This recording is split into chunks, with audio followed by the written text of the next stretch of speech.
Now, people often come to me and say, hey, Brandon, I'm really struggling in my freight broker business, man, and I just need a little help. I feel like if I get this little push that I need, then I could get my business going in the direction that I wanted to go. So I say, okay, how may I help? Then they go on to tell me that I've gone out and set up my freight broker business, gave it a really jazzy name, went out and sent out my business cards, set up my motor carrier authority. I got a motor carrier authority number. And then I even got my DOT number. Got my contingent cargo insurance set up. Surety bond is already in place. Got a really good rate on my surety bond. And then I got my TMS and my load boards already squared away. I have everything that I need. The entire infrastructure of my business is set up. But I'm just struggling with one little problem here. And I say, okay, what is that problem? They say, I can't get customers. I just can't seem to get customers. I don't know what I'm doing wrong. So what I want to do today is I want to tell you what it is that you're doing wrong, what it is that you are not doing right when it comes down to the customer acquisition process. And I am going to give you some truth bombs today. We're going to deal in the harsh truth so that we can see what the problem is. And then once we see it, then we can correct it and move forward and build the businesses that we want to build. But if we never correct this problem, if we act as if this is not a big problem, because it is, if we dismiss this thing, then what's going to happen is that we'll be out of business before you know it. Because a business must have customers to survive. It must have customers to flourish. Because think about it. If you don't have customers, then you don't have freight.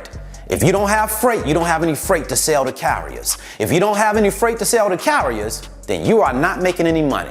Therefore, my friend, you are not in business. So we want to make it so that you are in business, doing good business, and making money. So I want to share these things with you today. I want you to grab these things, learn from them, and then start to put it into action. Because remember this, we can talk and train all day long, but if you never take that training, that information, and start to implement it into what it is that you do on a day in and day out basis in your freight broker business, then it will never get off the ground.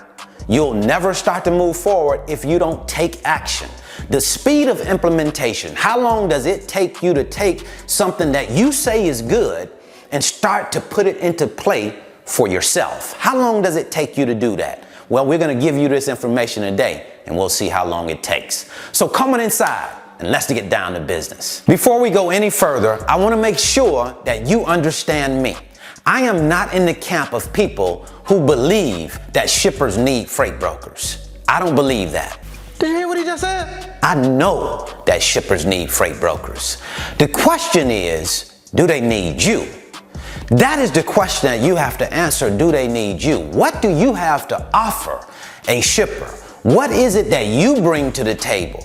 Why is it that they would give you an opportunity? See, because that's what we ask for a lot of times is, hey, I just want somebody to give me an opportunity. Why am I going to give you an opportunity? What can you do for me as a shipper? What can you do for me? It's not about somebody giving you something. It's about what you can give to someone else. Truth bomb number one that we're going to deal with is you have admitted, you've said, hey, I'm having problems getting customers. I can't get customers. Some of you have said that. Now, you've accepted that as a truth in your own mind. So now that you've accepted that as truth that you can't get customers, in the meantime, don't forget now, you're still paying for that surety bond, still paying for that TMS, that contingent cargo insurance, the load board, all that stuff is still being paid for. Guess where it's coming from? Out of your pocket. So now that you've admitted and said you can't do it, what are you going to do? How are you going to get customers? Well, what I would say to you is, hey, if you're saying you're struggling, I wouldn't give up there. What I would do is go and start to leverage relationships with other freight brokers, getting co-brokering relationships, because I'm struggling right now on my own. Let me leverage someone else's relationships with customers so that I can start at least working some loads to get some experience. Because that's the main thing that you really need right now. You need to see how loads move from point A to point B. What service you can provide as those loads move. You need to be moving loads so you can learn more about that. So co-brokering is not a bad idea. See, most of you have the wrong idea when it comes down to co-brokering. You consider co-brokering and double brokering as the same thing. It is not, my friend. Co-brokering and double brokering are two different things. Here is what co-brokering is. I have an agreement with another freight broker to co-broker loads. Here is what double brokering is. I have brokered a load to a carrier, and then that carrier turns around and brokers that load to someone else. Now, that carrier is not a broker. So he is double brokering a load that I gave to him. And even if he is a broker, he shouldn't double broker my load. That is illegal to double broker. Now, some carriers do have property broker authority. But if you don't have property broker authority to even consider brokering a load, it's something that you probably shouldn't do because it's illegal. You can't double broker. But those are two different things. And oftentimes you are misunderstanding co-brokering and missing out on a lot of opportunities. So here is what I want you to know. If you cannot get customers on your own, do not be afraid. Hold 1 second. I think I just cleared that up. But do not be afraid of co-brokering agreements. Those are agreements with other brokers that is going to allow for you to at least get your feet wet to start learning how this thing works. So now the second truth bomb that I want to give you today is that you have the wrong concept of freight brokering in your mind. You have the wrong idea about what it means to start a business. You see, you're thinking that, hey, I can just start my business and suddenly business is just going to start pouring in. Freight brokers, or shippers I should say, are just going to start calling me. No, it doesn't work that way. Or you think, hey, I have a freight brokerage now. Now I can just start calling shippers, and because I have trucks, they're just going to automatically start working with me. And it does not work out that way in most cases. That shipper does not know who you are just yet. They are going to need to know a little bit about you. Know that you can do what you say you can do. One of my loads cost $35,000. Excuse me, $38,000. One load is $38,000. So do you think that they are just going to put that load into anybody's hands? Probably not. They are not just going to put that load into a person that they don't have a good feeling about. They don't feel comfortable with. That's your job to make them comfortable with you. That is your job to help them understand that you are a competent person. You know what it is that you're doing. You can deliver on your word. That's what you're supposed to do. And you are expecting that they are just going to say, hey, I'm going to work with you because you are a freight broker, because you have trucks.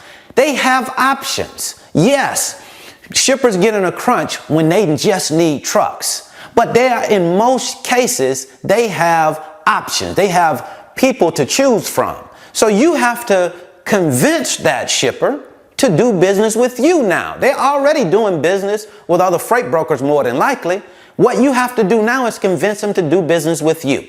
How are you going to do that? What's your plan? What's your strategy? What is your game plan? Are you waiting for somebody else to figure that out for you? If you are, I would like to let you in on a little something here. That's probably not going to happen. It is your responsibility to build your business, your responsibility to build the trust with that shipper. It is your responsibility to get your business from where it is, from the starting place, then to start moving it forward to where it is that you want to go. You are responsible for that. If you don't do it, I can pretty much guarantee you it won't get done. Truth bomb number 3, and I have to share this with you, is you have been lying to yourself. You have been saying that you are a freight broker. But really, when it really boils down to it, you're not a freight broker. Not you. You are a person that works a job.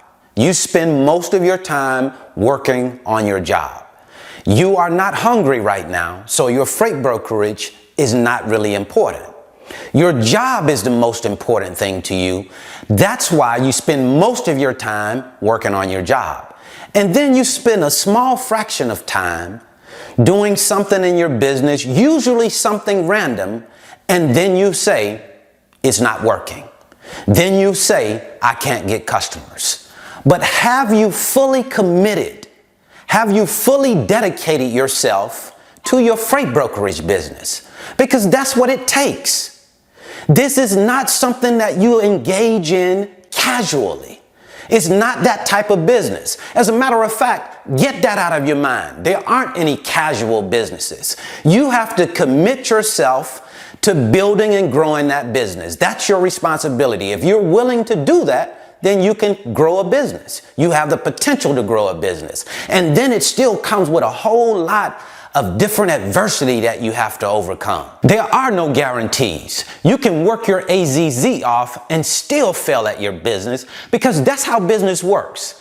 Businesses are not designed so that everybody wins. If it were that easy, everybody would be in business. You see, there are a small number of people that say, hey, I'm going to give everything I have to my business. I am going to do whatever it takes to take me from zero to where it is that I want to go financially in my business. I'm going to do and commit myself 100% to my business. And then there are other people that just put one foot in and take the other out, or just dabble here and there. And you're going to get the results of people that dabble usually get. And that's not very much. The truth is, it requires you to commit yourself. You could get customers. There's no two ways about that in my mind. You could get customers, but the dynamics have to change almost. Think about it this way. If you had to get customers, if your business depended on you getting customers in order for you to eat, then I guarantee you would get customers. You see, the reason why you don't get customers, when it really boils down to it, is because you don't need customers. You have a job, and that's what you spend your time doing, on your job, and very little time on your freight brokerage. One of the best things that we can do for ourselves is to always be honest with self. We may slip up from time to time and tell someone else a lie, because that's the flaw in man. I guess we are not perfect. We are going to slip up from time to time. But we don't want to tell ourselves a lie. You don't want to tell yourself that you're something that you're not. Right now, you're not a freight broker, because you haven't made the commitment to be a freight broker.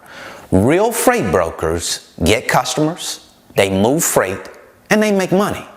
The question is, when are you going to become a real freight broker? You can, but it's going to take a commitment. It's going to take you putting the time in, way more time than you're putting in right now. This is not, again, something that you can just do when you feel like it. It has to be something that you commit to. If you do that, you can build a successful freight brokerage. But I don't want you thinking, I don't want you having any thoughts in your mind that this is something that is just going to happen because you want it to happen. No, ma'am, no, sir.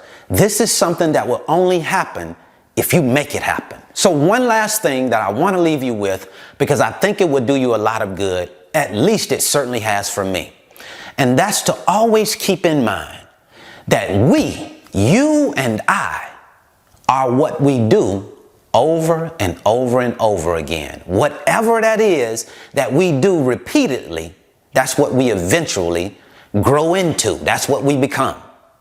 So now excellence, being great at something, is not just doing it one time. It's not just doing it once and saying, hey, I'm great or I'm excellent. It's about doing it over and over and over again, even when other people aren't looking.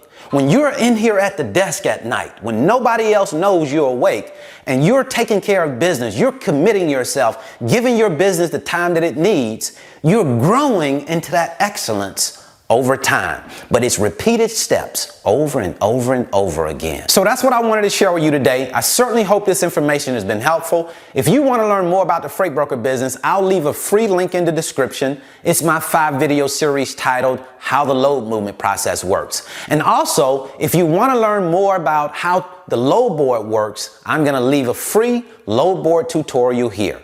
So until the next time, I wish you the very best in your life and business. See you at the top, because the bottom is much too crowded.